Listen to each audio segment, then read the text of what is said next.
Hello students, स्वागत है आपका अपने यूट्यूब चैनल में। आज की वीडियो के अंदर अपने पढ़ते हैं म्यूरेट ऑफ पोटाश के बारे में। यानी यह एक पोटासिक फर्टिलाइज़र है और इसकी मिट्टी के अंदर किस प्रकार से रिएक्शन होती है और यह उसका संगठन क्या है और किस प्रकार का होता है, फसलों पर इसका क्या प्रभाव पड़ता है, उन सभी चीज़ों के बारे में आज डिस्कस करेंगे। तो म्यूरेट ऑफ पोटाश जो है MOP, उसको KCl बोलते हैं, पोटेशियम क्लोराइड। ठीक है, ये पोटासिक फर्टिलाइज़र है, यानी कि K पॉजिटिव देने के लिए प्रयोग में किया जाता है। इसमें मुख्यतः 58 से 60% इसमें क्या है, पोटास पाया जाता है। ठीक है, तो ये चीज़ें अपने को पता होनी चाहिए। इसके अलावा जो है अपने इसमें मृदा अभिक्रिया के बारे में बात करेंगे, जो क्या है कि इस प्रकार से क्वेश्चन पूछा जाता है कि इसका सामान्य संगठन लिखिए, संगठन भी आता है, और फसलों पर प्रभाव क्या पड़ता है। अगर इस फर्टिलाइज़र का प्रयोग करते हैं तो फसलों पर क्या प्रभाव पड़ेगा, वो चीज़ें देखने योग्य होती हैं। ठीक है, इन चीज़ों के बारे में अपने आज की वीडियो के अंदर डिस्कस करेंगे। तो पहले अपने जानते हैं कि यह किस प्रकार का होता है। तो सिंपल सी बात है कि जो यह है नमक प्लस मिर्च, नमक प्लस मिर्च के मिश्रण के समान यह होता है। तो ये चीज़ आपको याद रखनी है कि जो पोटेशियम क्लोराइड है वो किस प्रकार का दिखाई देता है, या उसका जो मिश्रण है वो किस प्रकार का होता है। तो नमक प्लस मिर्च के मिश्रण जैसा यह होता है। अब आगे इसके संगठन की बात करें तो संगठन में मैंने आपको बता दिया है कि इसके अंदर इस पोषक तत्वों की मात्रा पाई जाती है, और एक आपको इसमें नमी की मात्रा लिखनी होती है। यानी नमी कितनी होती है, तो नमी 0.5% पाई जाती है। दो चीज़ें आपको इसके संगठन में लिखनी होती है मुख्य रूप से। अब इसके अंदर अपने एक चीज़ बात करते हैं गुण, यानी इस फर्टिलाइज़र के गुण कौन कौन से हैं। कई बार पूछ लिया जाता है कि पोटेशियम क्लोराइड के गुण बताइए, तो यह जो है जल में घुलनशील है। ठीक है, घुलनशील है। तो ये चीज़ याद रख लेना कि यह जो फर्टिलाइज़र है वो जल में घुलनशील है। और यह किस प्रकार का होता है, तो यह मोटा व बारीक क्रिस्टलीय लवण होता है। ये चीज़ याद रख लेना, मोटा व बारीक क्रिस्टलीय लवण है, क्रिस्टलीय लवण होता है। लवण यानी कि इस प्रकार से यह जिसमें नमक होता है, इसी प्रकार से यह एक प्रकार का लवण है, क्योंकि इसके अंदर Cl नेगेटिव पाया जाता है। क्लोराइड आयन होने की वजह से यह लवण की तरह कार्य करता है। ठीक है, ये चीज़ इसके अंदर आपको याद रखनी है।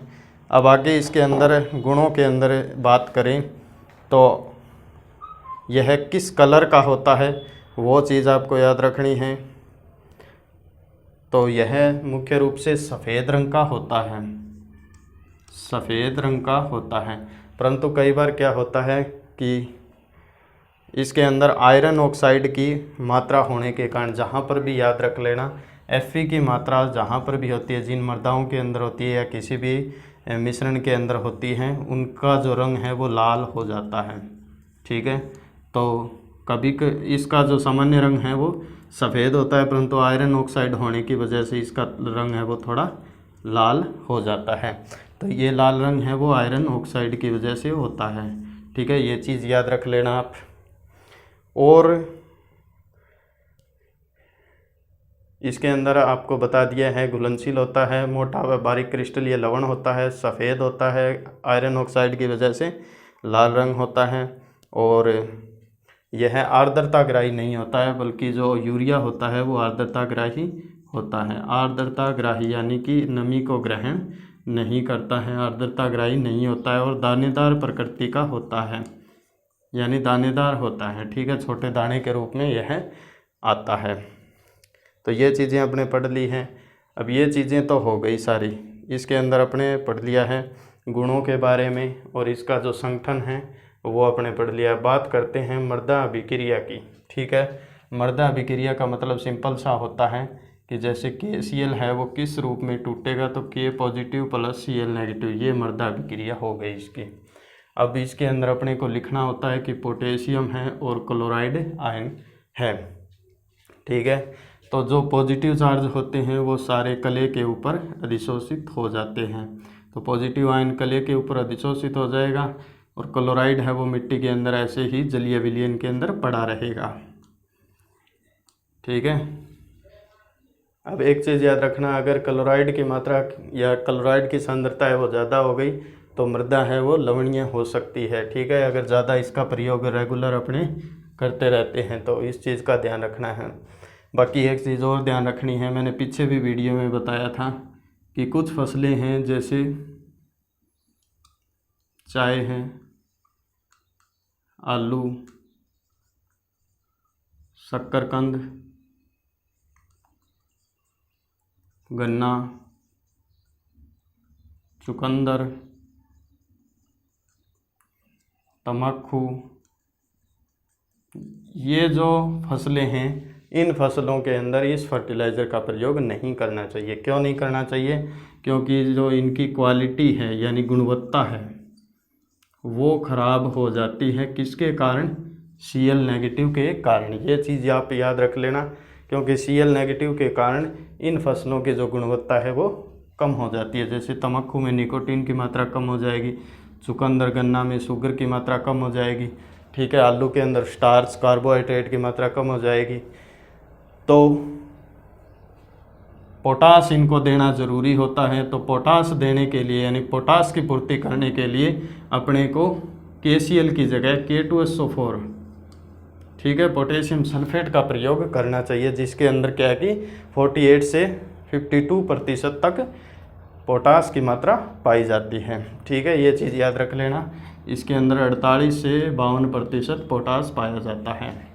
तो KCl की जगह K2SO4 का प्रयोग इन फसलों के अंदर पोटास देने के लिए करना चाहिए। बाकी अपने अलग अलग फसलों के अंदर इसका प्रयोग कर सकते हैं, ठीक है।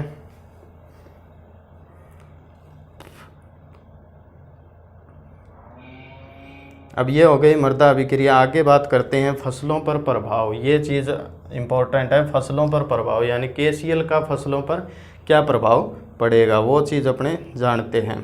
तो पहले तो पता होना चाहिए कि फसलें इसको किस रूप में ग्रहण करती हैं। तो फसलें इसको K पॉजिटिव के रूप में ग्रहण करती हैं, यानी पोटेशियम को K पॉजिटिव के रूप में सारी फसलें ग्रहण करती हैं, और यह शीघ्र ग्रहण किया जाने वाला रूप होता है, यानी इसको फसलें आसानी से ग्रहण कर सकती हैं। तो ये चीज़ें आपको फसलों पर प्रभाव के अंदर लिखना है। दलहनी फसलों के अंदर नाइट्रोजन फिक्सेशन के लिए इसका प्रयोग ज़्यादा किया जाता है, यानी दलहनी जो फसलें हैं वो K पॉजिटिव का प्रयोग नाइट्रोजन फिक्सेशन के लिए यानी नाइट्रोजन स्थिरीकरण के लिए करते हैं। इसके अलावा खाद्यान्न फसलों में भी इसका प्रयोग किया जाता है। और मैंने आपको बताया फसलों पर प्रभाव के अंदर ये जो फसलें हैं मुख्यतः इनके अंदर KCl का प्रयोग नहीं करना चाहिए। क्यों नहीं करना चाहिए? क्योंकि इसकी गुणवत्ता है वो कम हो जाती है, इसलिए K2SO4 का प्रयोग करना चाहिए। इसके अलावा क्षारीय मृदाओं पर इसका प्रयोग नहीं करना चाहिए या कम करना चाहिए, क्योंकि क्षारीय मृदाओं पर ये जो क्षारीय मृदाएँ हैं वहाँ पर बोई गई फसलें हैं उनके अंदर इस फर्टिलाइज़र का प्रयोग है वो विषैला होता है, ठीक है। और एक चीज़ आप याद रख लेना, जैसे फॉस्फोरस अपने देते हैं, फॉस्फोरस का प्रयोग ऊर कर देते हैं, ठीक है, बुआई करके उसका प्रयोग, हाँ सही है, बुआई करके उसका प्रयोग किया जाता है। जैसे बुआई करके देते हैं फॉस्फोरस, ठीक है, क्योंकि यह भूमि के अंदर अचल प्रकृति का या कम गतिशील प्रकृति का होता है, इसलिए बुआई करते हैं। इसी प्रकार KCl की भी बुआई की जाती है, यानी पोटासिक फर्टिलाइज़र है, मिट्टी के अंदर भी कम गतिशील प्रकृति का होता है। कम गतिशील प्रकृति का होने की वजह से इसकी मिट्टी के अंदर बुआई की जाती है, तो इसे बुआई करके देना चाहिए, यानी कि ऊर करके कहा जाता है। तो इस प्रकार से यह जो फर्टिलाइज़र है KCl उसकी सारी जो चीज़ें हैं वो लगभग हो गई हैं। मृदा अभिक्रिया है, संगठन है, गुण है, फसलों पर प्रभाव है, सारी चीज़ें मैंने लगभग करवा दी है जो आपके एग्ज़ाम में आने वाली हैं। तो ये इस प्रकार से आपको लिखना है, इसके अंदर जो चीज़ें मैंने बताई हैं उसी प्रकार से।